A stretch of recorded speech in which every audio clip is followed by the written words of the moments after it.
Chapter 2. The next morning. Rory! Hey, Rory! Wakey, wakey, slimy snakey! Tima's voice woke Rory early the next morning. Rory leapt up. Watch out, there's a... He looked around. No sign of Belecha or the energy sucker. Just Tima grinning down at him.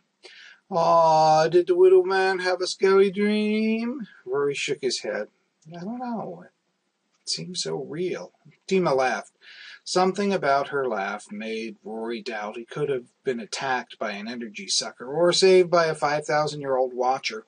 He started pulling on his shoes. Something was stuck in the toe of his left shoe. He shook it out and it froze. It was the square rock that Belecha had worn around his neck.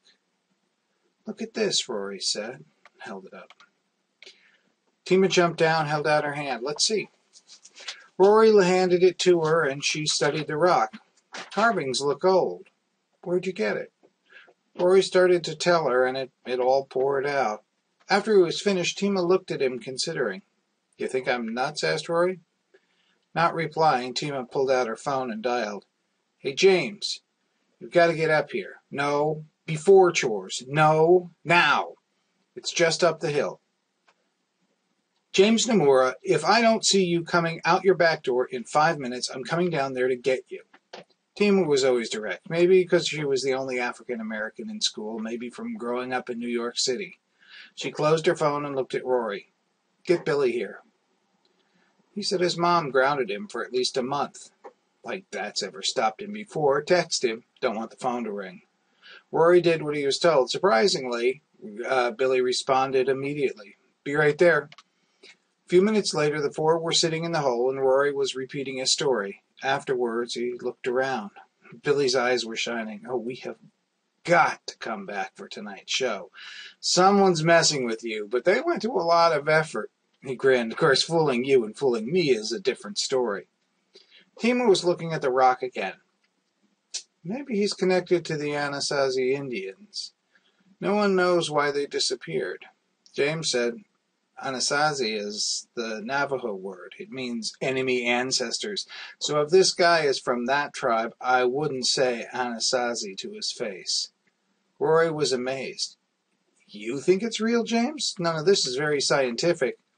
James smiled. Science is just a way of looking at things. Right now we have what you saw and statements by something, we don't know what. Way too early to make a conclusion, but if it's a mind game, Billy or Tima will see through it. If it's mechanical, I'll know what to look for. I agree with Billy. I think we should meet back here tonight. Did he say what time? Yeah, at 11. Billy said, let's show up around 10:30. Susie got in trouble in Denver, and Mom went up to bail her out. Even if she's back, she'll be down celebrating at the Dusty Bucket by then. James nodded. Sounds good. Tima got up. Works for me. Well, I'd better go check on Mom. James looked at Tima. Is she... Tima shook her head. No, I don't think so. Doesn't look like last year. She's getting up and writing. James nodded. Good. If not, let me know. Mom can... Tima cut him off again. Thanks, but I think it's okay. Rory looked back and forth between the two of them. What are you talking about? Tima and James looked at each other, and Tima sighed. My mom gets depressed. They say it's something to do with her brain chemistry. Last year, before you moved here, she had a breakdown. James's mom helped a lot.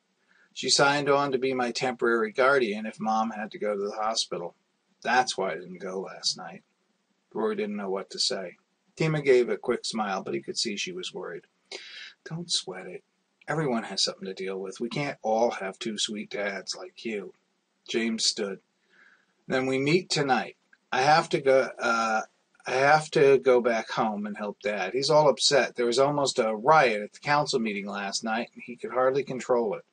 Really? Said Billy. I never thought being head of the council would be exciting. Anyone get punched? James shook his head. Nah, but it came close. Some guy from out of town bought Rattlesnake Ranch and wants to turn it into a market for tourists with kiddie rides to sucker them in off the freeway.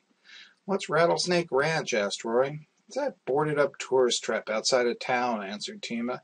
She turned to James. Why would anyone care? Seems like a good idea. James shrugged. He wants to build something new and needs to get the zoning changed. Everybody's worried about how it'll affect them. They've been calling since dawn. Dad decided everyone should vote, not just the council. Billy asked, who bought it? I think Dad said his name is Cisco. Why? I'm going to go see him. Maybe he needs some work around the place. I just found out I have to pay for a new math book or Turner's going to flunk me. That's why I got grounded. James raised an eyebrow. Did she see your artwork? Yeah, I thought I got them all, but, well, good luck getting anything from that guy. He sounds like a complete sleaze. Make sure he pays you every day.